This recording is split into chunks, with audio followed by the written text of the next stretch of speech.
Hello and welcome to another installment of Comparative Reasoning. I'm your host, Sidra Kennedy, and jumping right into it, false progressives, false Trumpists, leaders are not needed. So, false progressives, now, if you disagree, let me know. But listening to secular talk, and so much, honestly, I've unsubscribed to TYT, but yet I'm still getting stuff from them. I don't get it. But in any case, so false progressives, those that haven't heard, that don't understand, this is because of, well, the squad and all the progressives that just as Democrats tried to infiltrate the Democratic Party with, honestly, which I did say was not going to work. But yeah, they all caved in and voted for Nancy Pelosi to be Speaker, to remain Democratic leader. So, hey, what's the first sign? What's the first thing of letting you know somebody's about to do something messed up? Backroom deals. Once the backroom deal begins, you know it's going to go downhill. That's what they did. So at first they were standing strong, appearance. And then they started doing the backroom deals, talking to Pelosi and others. And then when they were speaking on TV, they sort of just said, we're not answering. We're going to hold our tone and our voices, and we will see what happens when it's time to cast our vote. So when the progressive that is sent there by the people to take over can't tell the people directly, we are against the very ones you sent us in there to remove, there's a problem. Now you've got the cognitive dissonance and all this and the hope. If you listen to Kyle Kalinske, yeah, he says this is embarrassing. He's not happy with it. He is outright disgusted, and I'm glad for that. Problem. He's trying to say, I'm trying to see what the consensus is. After all over, let's see what the deal is, see what they got. Did they get a new deal? Did they get the, Medicare for all and all this other stuff? In all honesty, no. They're not going to get that. And if they do, they're going to get some kind of watered down thing of it. As even Kyle Kalinske played on his show where the dude said, I can't remember his name. I'm not into politics like that. No, this is social. This is for you. But when he said that Nancy Pelosi, he said to defend her. Nancy Pelosi has defended us from liberal ideas. Basically making sure that whatever happens, they don't have to deal with progressives. People that that are supposed to want good for us, raising to a not raising the minimum wage just for some $15, but no, a living wage to get Medicare for all, free colleges, destroy as much, if not all, of the military industrial complex, to do everything to get life going forward for everyone and not just the top 10%. That's the point. But that's not what's going on. What's going on is we give in to the mama bear of the DNC.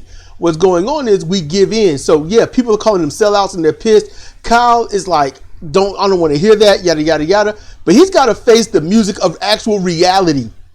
When these people go in and they're supposed to do the hostile takeover, yeah, that's the thing. They didn't do that.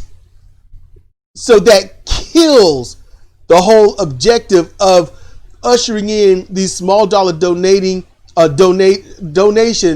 for these progressives that go in there and say, we're going to do what Mama Bear says. So yeah. Thank you, Sarah Palin, for giving us that terminology. I guess it's better than, the whole Tiger Mom thing. I don't know. But that's what that is for false progressives. Now let's get to false Trumpists. Now the false Trumpists, they're the ones that are like, we're Trump loyal. We'll die for this man, and all this other stuff. So what do? They say they're going to, which would be tomorrow, there's going to be chaos.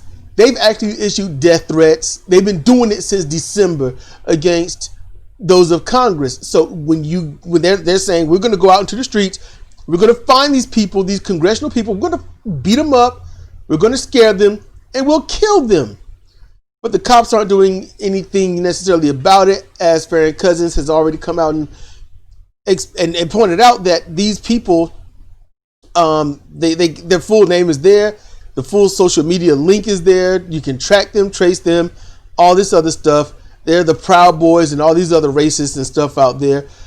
That just might be the thing, because when you go to the Black Lives Matter protest, when you go to the COVID protest, the police were allowing the racists to have carte blanche and hurt people in the face of the police. The police see it happening.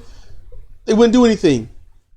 The racists were winning. Who were the racists? The ones with the Confederate flag, the ones with the Nazi symbols on them, the ones standing literally in seas of red and white or red and black that was out there.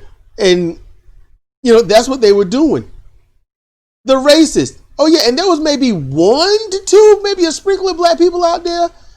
But even then, in the pictures that they've shown, you can't find any black people, because there's a point that, the black people would be like, I'm on the Confederate side. I'm on the Nazi side. I side with Trump, but I'm not stupid. I'm not going to go out there and get killed, which is a serious cognitive dissonance. If you know you go out there with those racists, you're going to get messed up. Okay? You probably, and you're on their side and they're going to hurt you. Yeah, you might want to rethink what you're doing. All right? But they promised to go out there and cause chaos and upheavals and all this other stuff, take over government buildings, beat on the police if they have to. Nothing's being said, nothing's being done. But will they do this? Most likely not, because why? Everything that these people have ever done has never come to fruition. They've always talked about this stuff. We'll riot, we'll fight, we'll kill, we'll murder. You get one, maybe one out of every single movement section, and that one will do it. The one that killed Heather Heyer and tried to kill others. The one that's so racist they hate black people, they killed one white woman. And then you get the boy that, he wanted to stop black people from mating and breeding with their ownership, white women, that he went to a church and killed 9 black women. Because the men are impregnating these women. So kill the women, not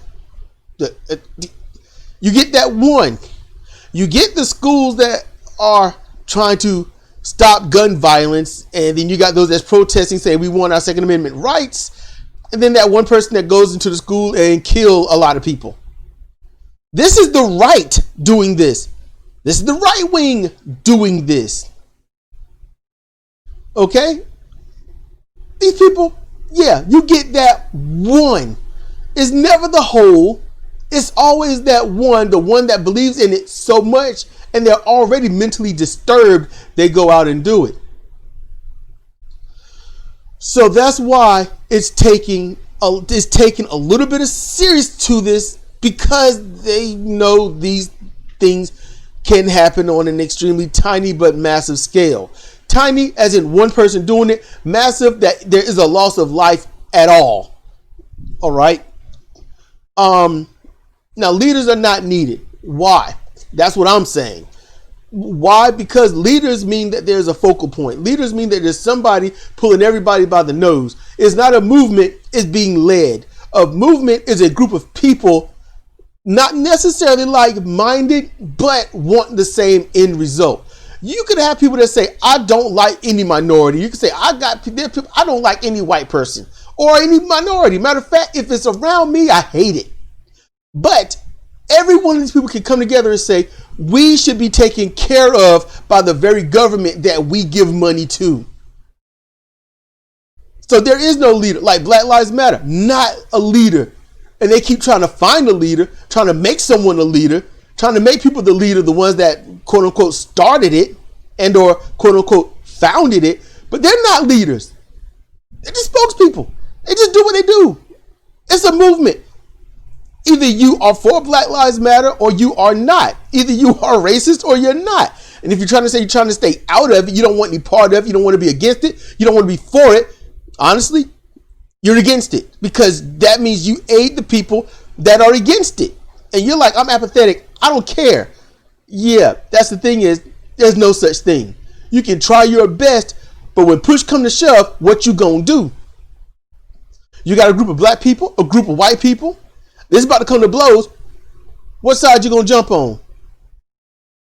Because you're gonna get caught in the fray, no matter what you do. Okay? When it comes to, that's why leaders are not needed. This is blanketed. When it comes to these false Trumpists, these people that talk big but don't do jack, there's no leader. It's a massive movement. They do this like the 99% protest. Those protesters, the 99%. You know, they went to the park. They were protesting Wall Street and stuff. There was no leader. It was just them, like-minded, different walks of life. You know, these false progressives. AOC is the leader. Remember how she was all rock starring it up?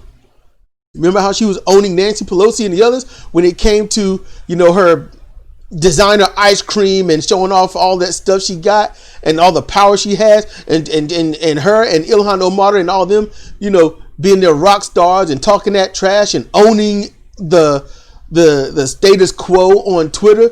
Remember that? And now it's like, yeah, we vote for him. We agree with him. You know, when you have a leader, you can be led wrong. When there's a movement, they're together. It's natural. You know, a true leader doesn't dictate. A true leader is an example and the others follow. And if that person falls, if you've seen that movie, Glory, if I fall, who carries this flag?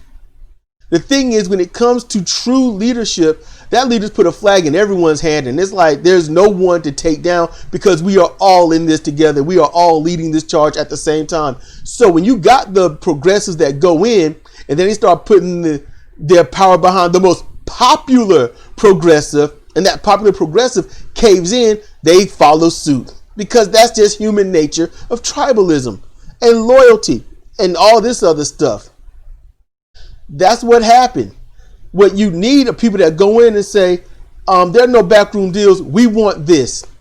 And they say, we're not going to give you that. Say, we understand that, but there are enough of us to try.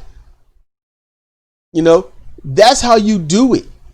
What you do is you go in there and you say, and you can disagree, that's cool. But if you do, let me know where you disagree and why and whatnot. You know, hey, but hear me out. When you go into a place and you're trying to do a political takeover of it, you know, what do? This is where I stand. This is what I want. This is how we're going to get it. And they say no. And you say, that's all right. We'll vote against you. And they say, you can vote against us, but it's just the few of you and it's the many of us. So status quo will win. And what you say, that's cool. Do you? And you stay the course. After that, what do? When there's other progressives, you push for that progressive. You don't stay quiet in your little rock star cove. You push for that progressive. You push for that person to get into office to help you, to help the cause, to help the people. And then when there are more progressives than status quo, then you say, hey, I've noticed something. We pretty much got that 50.001% leadership in here in terms of numbers. One person puts us over and we are all voting you out. And we're all going to make sure we keep pushing and pushing progressives. We are going to tell the people who to vote for. And they're progressives. They are for the people, not the money. They are for the country, not the wealthy. That's what you do. And you keep voting them. You keep pushing them. You don't settle on your laws. You don't sit there and be like, I owned you on Twitter. No, you push and push. The people pushed you in. You help pull them forward with you. You push yourself and others to get more in there. And when you get a mass majority, you don't stop pushing. You get more and more until it is all you. That's what you do. It's all progressive. And then once you do that, do you stop? No. You keep pushing. You want politics? No. You want results. Politics don't get results. Politics get money for people that's already got it. Results are for the people. That's what you push. You take over the Republicans too. Or you keep pushing, hey, this is what we're doing. This is what we're trying to do. Republicans don't want it. Do you want to be able to go to the hospital and not pay for it? Or do you want to go in and then be put out of your home because you wanted to live? You make that choice. You make sure that people see their side for what it is. You do not change it. Then you write up new policies that say, look, we are here. This is what we're doing. And if any of us deviate from it, we're going to boot you out. There will be no corporate crap in here at all. It is small dollar all the time. It is absolute safety. We serve the people, not the people serve us. Not we serve the wealthy. We serve the people. That's how the progressives should go. That's how they should push themselves forward. That's how they get the absolute hostile takeover. And they could do that inside of 4 years. It don't take much. We could have had almost a 50% progressive House and or Senate. And that could have been done if every progressive that got in pushed for the next progressive. And if there's a progressive that wants to challenge them because they feel they're more progressive, don't bury them. Just say, well, we'll just see who wins. And that's it. Let the people know that they're not voting for the lesser of two evils, but they're trying to choose the best of two greats. That would be amazing now, wouldn't it? So I've covered these things that's been going over in my head for the longest, for the past few days, actually about a week or so. If there's anything that I did not go over or something that you think I missed that I should have touched on, maybe I could do it in the comment section. But hey, if there's something you want me to talk about, put it down there in the comment section. Say, hey, can you talk about this? I'm curious about this. I'll do what I can. It's all good. Until then, this has been Cedric Kennedy for Comparative Reasoning. Thank you for listening.